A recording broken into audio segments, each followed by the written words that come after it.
네, 반갑습니다. 하와이비치입니다. 선별된 좋은 리포트를 함께 읽어보고 분석해보는 시간을 가지고 있습니다. 퀀트케이에서 좋은 기업을 선별하듯이 같이 읽어보고 숨은 뜻이나 배경을 파악해보고자 하는데요. 오늘 가져온 리포트는 신영증권에서 이제 박상욱 연구원님께서 PSK 홀딩스를 이렇게 리포트를 내주셨는데, 이 내용 덕분에 그랬는지 다른 반도체 섹터는 전반적으로 좀 약했는데 PSK 홀딩스는 굉장히 이때 잘 올랐던 그 기억이 있습니다. 이때 이제 제목은 기다렸던 4분기인데요. 이제 3분기에 대한 실적에 대한 스토리를 먼저 말씀을 좀 드리고, 이 제목을 봐야 좀 이해가 좀 빠르실 거예요. 왜냐하면 이제 퀀트케이도 잠깐 돌아와서 그때 3분기 당시 어떤 일이 있었냐면, 우리 회사 이제 실적이 3분기에 영업이익이 거의 뭐 적자 수준까지 9억 정도밖에 안 나올 거라는 그런 얘기들이 있으면서 주가를 누르기 시작했거든요. 굉장히 악의적인 내용이라고 생각을 하고, 실제로 나왔을 때 두 자릿수, 실제로 나왔을 때 얼마 나왔죠? 잠시만요. PSK 홀딩스를 체크해보면, PSK 홀딩스. 실제 PSK 홀딩스 실적을 보면 3분기 실적이 143억이나 나왔어요. 영업이익이. 이게 지금 9억밖에 안 나올 거다라는 얘기가 나온 게, 이제 작년에 2023년 9월이죠. 그때 3분기에 이렇게 실적이 이제 이연된 적이 있었거든요.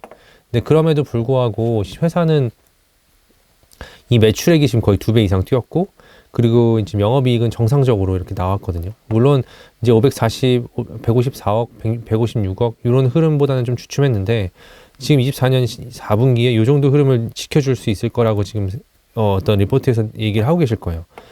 보면은 704억, 273억 이렇게 얘기를 하고 있죠. 그래서 요거보다 더 잘 나올 거다 이런 얘기가 나오니까 바로 이제 주가가 좀 반영을 해주죠. 영업이익만 해도 지금 이 수준보다도 20% 이상 높으니까 이 정도면 굉장히 좋은 숫자입니다. 그래서 PSK 홀딩스가 4분기 실적이 문제가 없다라는 메시지 플러스 그거보다 20% 정도 더 좋은 영업이익을 이렇게 달성할 거다라고 얘기하다 보니까 아무래도 시장에서는 좀 좋게 볼 수밖에 없죠. 그래서 보시면은 이연됐던 실적 인식될 예정이다. 그래서 PSK 홀딩스의 4분기 매출과 영업이익은 각각 704억 그리고 273억을 전망한다. 3분기 이연됐던 장비 매출이 4분기에 인식되면서 분기 최대 실적 기록할 것으로 예상된다. 자, 여기 퀀트케이에 와서도 말씀을 드렸지만 실적 보시면 143억이에요. 여기서 뭐 2, 30억 정도 빠진 것 뿐이지, 실질적으로는 이 정도로 이제 회사를 어떻게 보면 공격할 만한 그런 이벤트는 아니었다. 물론 실적이 나오고 나서도 143억이 나왔음에도 회사에서 이렇게 좋은 실적을 냈음에도 시장에서는 그거를 크게 반영해주지 않았어요. 워낙 업황이 좀 좋지 않은 상황이기 때문에도 그렇지만, 아무래도 4분기 뭐 내년에 대한 어떤 그 기대감이 좀 적었다고 볼 수 있을 것 같은데, 그 부분에 대해서도 박상욱 연구원님께서 코멘트를 하시니까 그거 좀 이따 같이 챙겨보고요. 퀀트케이 그 IR 통화를 잠시 더 보면은 11월 초에 이거 통화를 한 건데 3분기 실적이 0이라는 이야기까지 나오고, 그리고 150에서 한 200억 정도는 나와야 되는 회사인데 무슨 가당치도 않은 말이냐. 왜냐하면 이 회사 결국 이제 장비사니까 그 전에 수주했던 것들을 하나둘씩 리스트업을 하다 보면은 아무리 안 나와도 영업이익이 세 자릿수가 나올 수 있는 그 구조라고 생각을 했고, 이런 질문에 대해서 회사 측도 좀 황당하다는 그런 반응을 보이셨거든요.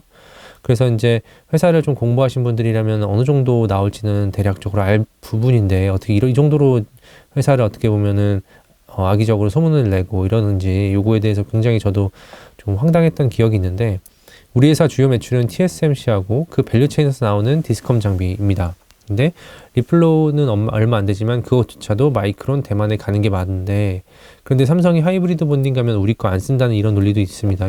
그러니까 실적이 안 나온다는 얘기도 있지만, 이 당시에 삼성이 하이브리드 본딩을 빨리 가고 싶어 하기 때문에 우리 장비를 안 쓸 수 있다, 덜 쓸 수 있다. 뭐 리플로우는 당연히 안 쓰겠죠, 하이브리드 본딩 가면.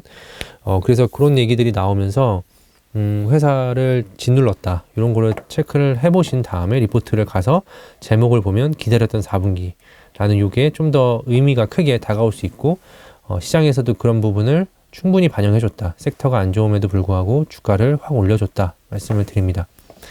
그래서 이제 기업들의 어떤 스토리나 그 주가가 왜 조정을 받고 있는지 이런 이유에 대해서는 항상 체크를 해보셔야 된다는 거 말씀을 드리고요. 주요 고객사들의 HBM 증설에 따른 리플로우와 디스컴 장비 수요 견조했다고 파악된다. 당연하죠. 예, HBM이 지금 제일 화두가 되니까요. 또한 해외 고객사들이 코어스 캐파를 공격적으로 확장하고 있어서 리플로우 수요는 지속적으로 증가 중이다. 이것도 기대할 만한 부분이에요. 그래서 2025년 어떠냐라고 했을 때 HBM 단수 증가 첫 번째, 그리고 오사트 업체들의 코어스 아웃소싱 두 가지를 볼 수 있다 말씀을 하고 있고요. 동사 2025년 매출과 영업이익은 각각 2,318억 그리고 911억을 전망한다. 굉장히 높죠. 그래서 올해 실적을 잠깐 보시면 여기 올해 예상 실적이 이렇게 한 1,900억 정도 되고 영업이익이 이렇게 한 800억 안 되게 한 730억 정도 됩니다. 근데 이게 지금 또 한 30에서 40% 늘어나는 구간이에요. 그래서 이런 것들을 잘 보셨으면 좋겠다. 물론 어떤 혹자들은 이런 얘기를 하실 거예요. 2023년에서 2024년 상승폭 대비, 상승률 대비는 적다라고 할 수 있는데 이때는 또 워낙 그 초창기 시장이었기 때문에 뭐 그럴 수 있는데요. 지금 이제 이슈는 PSK 홀딩스의 주가를 보시면 굉장히 많은 조정을 거쳤어요. 그래서 지금 많은 조정을 거쳤기 때문에 충분히 이런 것들은 반영을 한 번이라도 해줄 수 있지 않을까. 물론 전고점을 뚫어내거나 이런 흐름은 안 나오겠지만 이 빠진 만큼의 한 반절 정도나 한 3분의 1에서 3반절 정도는 충분히 회복할 수 있는 그런 회사의 모멘텀이 있다라고 말씀을 드리고요. 2025년 말 출시 예정인 HBM4의 TSV는 기존 1024개에서 2048개로 증가할 거다. 자, 그러면 어떻게 되냐면 HBM의 평균 단수도 증가한다. 두 가지를 얘기하셨네요. TSV도 많이 뚫고 평균 단수도 높아진다. 그렇게 되면 TSV의 잔류한 감강액을 제거해주는 디스컴 수요 증가가 불가피하다고 판단을 하고 있는 거죠. 내년은 대만 주요 파운드리 업체뿐만 아니라 오사트 업체들도 코어스 캐파를 확보할 예정이다. 이게 뭐냐면 이제 TSMC가 이제 돈이 더 많이 되는 코어스만 자기들이 하고 이제 나머지는 스필이나 그 ASE에 이렇게 넘겨주면서 그 업체들도 증설을 해야죠. 그래서 코어스 캐파가 커지면 파이가 커지면 커질수록 그쪽으로 낙수 효과가 커지기 때문에 그런 얘기를 하시는 겁니다. 그래서 기존 코어스는 대만 주요 파운드리 고객사가 독점하고 있었다. 그랬는데 내년부터 오사트 업체들에게 코어스 공정이 아웃소싱 되면서 이제 울박이라고 하죠. 뭐 알박이라고도 하는데 일본 회사인데 이쪽이 이제 디스컴 장비를 글로벌을 이제 양분하고 있거든요. 그러니까 PSK 홀딩스하고. 그래서 요 회사하고 이 회사가 이제 다 대응을 못 할 거니까 아마 PSK 홀딩스도 TSMC 밸류 체인으로 디스컴 장비를 넣을 수 있겠다. 지금 리플로우 장비를 넣고 있는데 계속 한 1년에 10대 이상 넣고 있는데 그것까지 열릴 수 있겠다라는 포인트를 주신 거고요. PSK 홀딩스에 대한 매수 투자 의견 그리고 목표 주가 유지 61,000원 그리고 쭉 내려가 보시면 최근 동사 주가는 3분기 매출 이연으로 인해 부진했음. 요거를 투자자분들이라면 너무나 이제 빠삭하게 히스토리를 알고 계셔야 돼요. 그래서 지금 왜 오르는지 이 리포트가 이제 장 전에 나왔을 때 실제로 시장에서 반응해줄지 안 해줄지는 아무도 모르지만 그래도 이런 스토리를 알고 있으면 그래도 조금은 움직일 수도 있겠네 라고 정도는 얘기를 생각을 하고 어떤 자기만의 비중을 판단을 해볼 수 있는 그런 근거가 될 수 있었으면 좋겠습니다. 그래서 이제 퀀트케이로 잠깐 또 다시 오면은 그 내용들, 히스토리에 대해서 한번 더 체크를 여기서 해보시면 좋을 것 같고요. 그리고 여기 보시면 2025년도 성장 동력이 이제 확보되었다고 판단한다. 이렇게 말씀하시면서 이렇게 긍정적인 리포트를 써주셨습니다. 그리고 이제 마치기 전에 멘톡에서 지금 이렇게 내려와 보시면 K찬스 1분기 내용을 온라인으로 지금 열어놨습니다.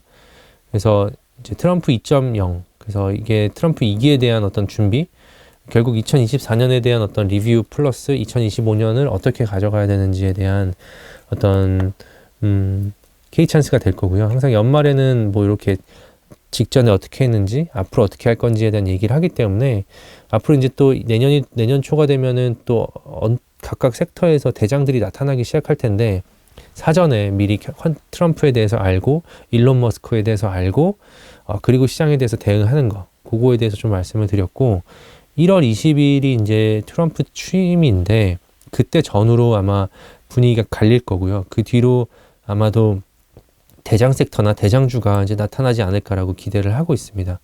그렇게 해서 보시면 여기 관련된 내용들 쭉 보시면 이제 나와 있으니까 한번 체크를 해보셨으면 좋겠습니다. 그러면 종종 좋은 리포트 선별해서 함께 읽어보고 분석해보는 시간을 가질 생각이고, 추가로 뭐 이번 영상이 좋으셨다면 구독, 댓글, 그리고 알림 설정까지 부탁드립니다. 감사합니다.